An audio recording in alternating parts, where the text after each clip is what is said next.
What's up, guys? Welcome to another video. John Boyega seems to be making the rounds, and everybody is sending me these articles and what he said. So he's like, dude, Twitter is blowing up. I saw some posts, and the comments seem to be pretty mixed. A lot of sequel fans seem really pissed off, really irritated at him, and a lot of like OG fans, basically anybody who denounces the sequels, is for his ideas for the most part. So let's go ahead and read it and check it out and see what he's saying. We're giving away one free Saber right now with every single order. Use code BOGO at checkout. TheorySabers.com. Get one free with every single Saber purchase order right now at checkout. TheorySabers.com. So this happened at Florida SuperCon, where I was also at, and I said hi to John there. This was Miami's like pop culture SuperCon kind of thing, and he was at his panel. He was asked by a audience member what he would do if he were to remake the Star Wars sequels that he appeared in. Hot question. All right. He said it would be mad. First of all, we're not getting rid of Han Solo, Luke Skywalker, all these people. We're not doing that. The first thing we're going to do is fulfill their story, fulfill their legacy. We're going to make a good moment of handing on the baton. Our new characters will not be OP'd, overpowered, in these movies. They won't just grab stuff and know what to do with it. No, you've got to struggle like every other character in this franchise. I'd do that. I'd look to the Old Republic stories and see what we can add to the continuation of that. I would definitely want to see Force Unleashed stories in there. I would try to expand the Star Wars universe as much as possible while respecting the lore. If we're expanding the lore, we have to do it within the respective boundaries that stay true. But Luke Skywalker wouldn't be disappearing on a rock. Hell no. Standing there and he's like a projector. I would want to give those characters way more. Yeah, I mean, look, like this is a pretty based response. Like, I think every single Star Wars fan that didn't like the sequel trilogy, their main argument is that you destroyed Luke Skywalker, you destroyed Han Solo, you didn't put the big three together when you had the chance. You literally lost that chance. You'll never have that chance again. And now whenever people watch the sequel trilogy, they're like, wait, they're not in the same scene, in the same room? Like, how could you miss that? Anyways, so I could definitely get behind that.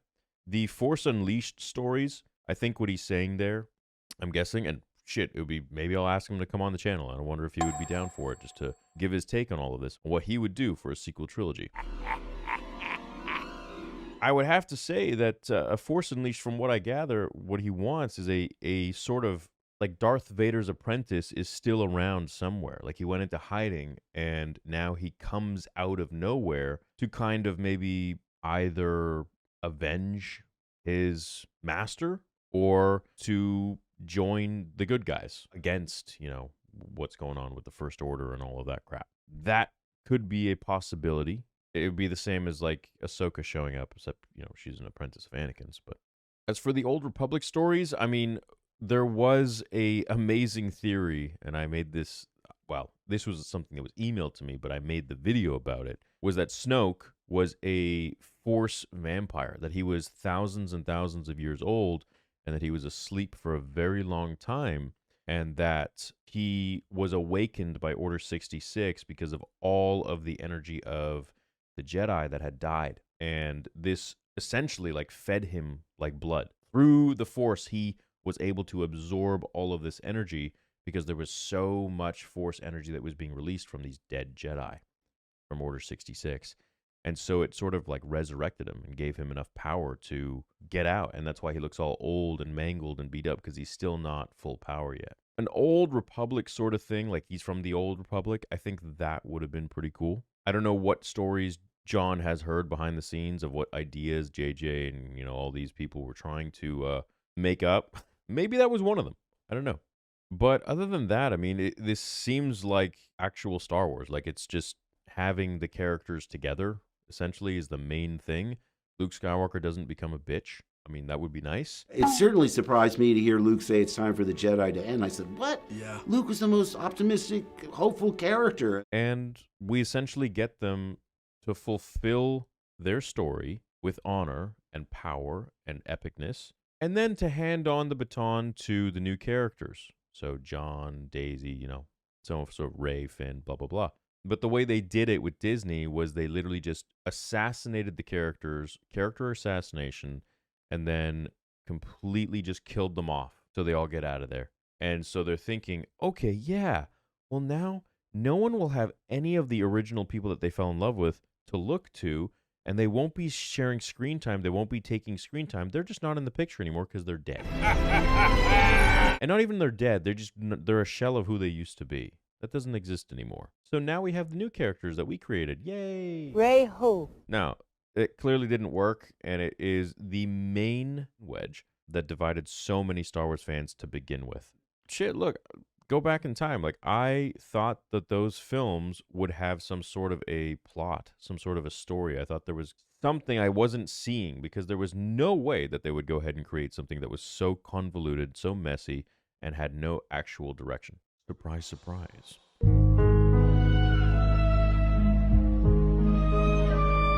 Let's look at the Twitter posts, shall we? All right, dude. 2.2 million. This was posted yesterday. Technically today it's 4:04 a.m. right now, and it's got quite the noise on it. This is where the fun begins. But you were one of the characters that grabbed stuff and knew what to do with it. You were really hyped when you had the Saber in the trailer. Well, yes, because Disney freaking clickbaited the crap out of him and then threw him to the side. The galaxy is counting on us. Solo, we'll figure it out.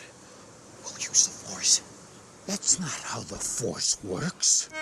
Kind of like what they did with Luke. Literally the same thing. This is all stupid and basically would offer nothing for the movie. Basically, don't you dare touch old characters because nostalgia, and don't let new characters take the spot because old characters nostalgia.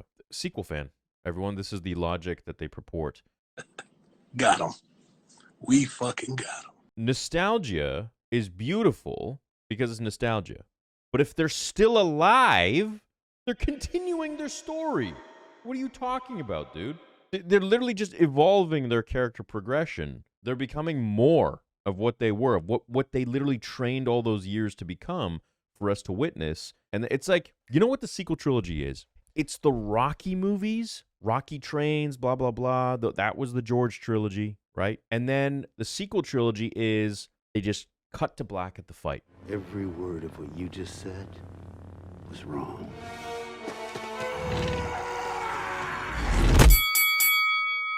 What happened to Rocky? I thought he was going to fight. I thought we were going to see him in his glory, after all that training. What happened? He was, weak and blah, blah, blah. And then he trained and put work in and went through struggles. And then now we're going to see him. Is he going to beat Apollo? Is he going to beat Clubber Lang? Is he going to beat Ivan Drago? It just cuts to black. No, we're just not going to show that. But hey, here's a new boxer. How about this one, who just magically is good at boxing and has never actually stepped into a ring before or put on boxing gloves? How about that? But knocks out a freaking heavyweight. It's just, it's so stupid when you think about it. Completely refusing to kill the OG cast simply because they're OGs is kind of lame. It's a passing of the torch story. If there's good enough reason and execution, it would work amazingly and be so iconic. I never get the idea of limiting yourself like that. I fail to understand where their mindset is. This is the argument that I've been having for years with sequel fans. And this is literally why I do not go on Twitter anymore, because there's no point arguing with people who just can't see what you see, to a point where it's like, I'm all for everyone having their own opinions, despite people not feeling the same way about me and just wanting me to feel one type of way, the only way that they want, the only way they see fit. I've always been very positive about other people's opinions because I think that that's interesting and that's just how it is. And it has no reflection on me as a person or what I think. I digress. This is why I don't engage anymore, because there's no point discussing. This shit makes no sense. It actually makes no sense whatsoever. No one is talking about completely refusing to kill an OG cast just because they're OGs. You failed, Your Highness. I am a Jedi, like my father before me. These people, I don't even think they've grown up with Star Wars. And if they have, why would you want the main characters to die before you actually see them, after all the hard work that they put in, before you actually see them in their glory days? Chewie, we're home. script where we're waiting. We haven't even seen that yet. That's like you build a car, a race car, and you just never take it to the track, and then you just dismantle it and put it back. What? No one is completely refusing to kill an OG cast member because they're an OG or because of nostalgia. They don't want to kill a main character of Star Wars because their story hasn't been told yet, which is supposed to be the point of the sequel trilogy, is to tell the story of Luke Skywalker and then pass the baton down to the new characters. It literally took him this many years to figure this out, John. It was in the script. That's the time to speak up, not years after you destroy your future by ineloquently diversifying a classic franchise. There's no coming back from this, John. Sequels are dead. Sequels are long gone. They've done their damage, and Kenobi and Acolyte just doubled down. Aw, man, don't fuel the dude bros. Han's was the catalyst for Rey and Kylo's personal arcs. Luke's honored his legacy just fine with a powerful show of Force farting and dying for the sake of peace. Don't know what was going on with Leia. I don't know what was going on with anyone in the sequels. What? That said, they did drop the ball hard in Rise of Skywalker. If that's where they dropped the ball, the last one, where they literally tried to scramble and figure out what was going on, okay, yeah, sure. That's really the one that missed the mark. I said, you guys, I have a very bad feeling about this. Add elements from the Old Republic and Force Unleashed stories, written and directed by Reddit. This is why these people just, I don't even think they're Star Wars fans, because I literally just explained it to them. If you have a Jedi or Sith that has survived thousands of years, and you now bring them in, essentially what Colin Trevorrow wanted to do with Tor Valum, who was freaking 10,000 years old. Well, what do you mean? That's exactly that, what he's saying. But people are just so face value, like, from the Old Republic? Why? Well, that's just stupid. And the Force Unleashed stories, that's just fan service. So uncivilized. Nah, look, I'm sorry. I think it would be pretty cool if you start the sequel trilogy and one of the antagonists, let's say, is a secret apprentice of Darth Vader. We had it in the game. It doesn't have to be Starkiller. He doesn't have to be that OP, as John even clarified. What the hell is wrong with that? Oh, but you can have his emo grandson who gets bested by a girl that doesn't even know how to use a lightsaber? Oh, but that's okay. That's fine. But no, a fully trained Sith Lord from Darth Vader who was in secret that we never knew about, which literally is freaking canon in George's mind, that's not okay. Get a grip. I am altering the deal. Pray I don't alter it any further. Should have just done the Timothy Zahn novels. Yeah, literally. Star Wars fumbled by not making Finn a Jedi by the end of the trilogy. Stormtrooper to Jedi would be an elite story. Yeah, it would have been great. New characters won't be overpowered. Also says they should pull from the Force Unleashed, lol. But Emo Ren is fine. The grandson's fine. That's okay. Did you guys know, sequel fans, because I know you're watching this video, don't hate me, okay? I actually love Star Wars. And I don't use it for a political ploy like so many people do. Did you know that Kylo didn't even kill anyone in the temple? It was Snoke who fired a bolt of lightning to blow up the temple. And Kylo was like, no, it's in one of the comics. It's canon. And they have a problem with overpowered. Freaking dead Yoda shot lightning onto a tree and exploded it. And Luke was literally about to burn the Jedi texts. And then when Yoda does it, he says, what about the Jedi texts? None of the sequel trilogy makes sense. How about writing the trilogy scripts before shooting the movies? Exactly. So basically, he'd make it not suck. Yeah, it would be better. I'd make it not suck. John, I read the novels Boyega. John Boyega is actually pretty badass. I wanted him to turn out to be a Jedi. Ruin Johnson is the worst thing to happen to Star Wars. Yes, I think that if J.J. Abrams did 8 as well, at least it would have been on some sort of congruency. It would have been on the rails, you know? If you're headed towards shit, at least we're headed towards shit. But freaking, you got the 7, and then you got the 8, and it's like, where are we? Wow, what the freak's going on? And then 8, 9's going backwards. It's like, well, hey, wave at yourself. It's like, what the freak is happening here, dude? It really gets my goat, dude. The fact that we didn't get one scene with Han, Luke, and Leia cast together is so depressing. Bro, that's what we're all saying.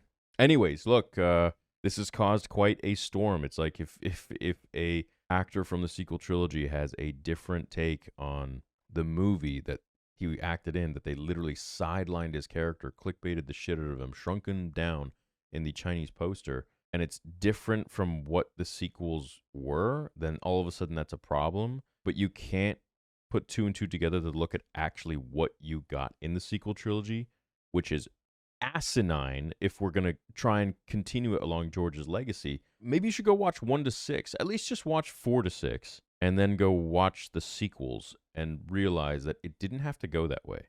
You can make sense out of anything. A lot of people make sense out of anything. But that doesn't necessarily mean that that's how it should have gone. There are so many other opportunities and so many better ones.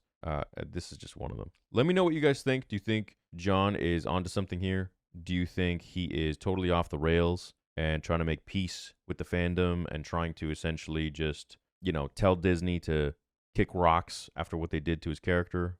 Maybe he's not in 9. Maybe he's not happy about 9. I don't know. Either way, I'm happy that he's speaking out about it because he's really the only person in Star Wars in the sequel trilogy that is speaking out about it. Because God knows all the other ones just have their mouth shut and they go, more money, please. Nah, dude. It gets to a point where, you got to really speak your mind, and I'm glad that he is. As always, let me know what you guys think, whether you like the sequels or don't. I don't care. It's a movie. It's an opinion. Enjoy it. This is mine. Have a great day. May the Force be with you, always. We're giving away 1 free Saber right now with every single order. Use code BOGO at checkout to get yourself 1 free mystery Saber, including one of our 6 new limited edition BOGO free Sabers that you can never get again. Smooth swing, color changing, exclusive sound fonts and music that you will not find anywhere else, plus the best customer support that you will ever experience, because we actually care and we want to build a lasting presence in this community. Endorsed by Roger Christian, the creator of the lightsaber. Go get your free saber right now. Use code BOGO at checkout. Experience the true difference at theorysabers.com and see what the hype is really all about. Choose from any 6 of our different sound fonts, including originals, prequels, streaming, or our free font package that comes with 23 exclusive sound fonts at no extra cost to you. Every single sound font comes with exclusive music by Samuel Kim as well. So what are you waiting for? Take advantage of our sale, get yourself a free saber for yourself or maybe a friend, and we'll see you online or at the next convention. Theorysabers.com. Get 1 free with every single Saber purchase order right now at checkout.